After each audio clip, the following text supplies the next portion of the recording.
વિસ્તારથી મુખ્યમંત્રી યોગી આદિત્યનાથે બુધવારે ગોરખપુરના સાંસદ અને ભાજપના ઉમેદવાર રવિ કિશનના સમર્થનમાં ભવ્ય રોડ શો યોજ્યો હતો। રોડ શોમાં ઉમટેલી ભીડમાં યોગી મોદીના નારા લાગ્યા હતા। ઢોલ, બેન્ડ બાજા, ડમરૂ અને રણશિંગડાની ધૂન વચ્ચે ભગવો માહોલ જોવા મળ્યો હતો।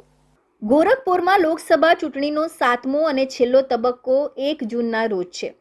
આવી સ્થિતિમાં મુખ્યમંત્રી યોગી આદિત્યનાથે ઝડપથી 3 જિલ્લામાં 1 ડઝનથી વધુ જાહેર સભાઓ કરી અને જનતાનું સમર્થન માંગ્યું અને આ પછી સીએમ યોગી પહોંચ્યા। સીએમ યોગીએ રથ પર બેસીને રોડ શોમાં ભાગ લીધો હતો અને લગભગ 2.5 કિલોમીટરના આ રોડ શોને ઐતિહાસિક બનાવવા માટે સંપૂર્ણ તૈયારીઓ કરવામાં આવી હતી। खुद प्रदेश के मुख्यमंत्री योगी आदित्यनाथ महाराज जी मौजूद हैं और एक के लिए महाराज जी किस तरह की ये भीड़ और कैसा लग रहा है आपको? देखिए, यह देश के अंदर मोदी जी के समर्थन में जो लहर है उसका एक लघु रूप है। 6 चरणों के चुनाव संपन्न हो चुके हैं। 7 चरणों के चुनाव की तैयारी हो रही है। 7वें चरण में इस समय देश 57 की 57 सीटों को प्राप्त करेगा भारतीय जनता पार्टी और उसका गठबंधन। महाराज जी विपक्ष तो एकदम इस भीड़ को देख करके वैसे ही पस्त हो जाएगा। विपक्ष चारों है और हम कह सकते हैं 80 बनेगा आधार, फिर एक बार मोदी सरकार और अब की बार 400 पार। महाराज जी वोट प्रतिशत बढ़ाने के लिए क्या कहेंगे आम जनता से?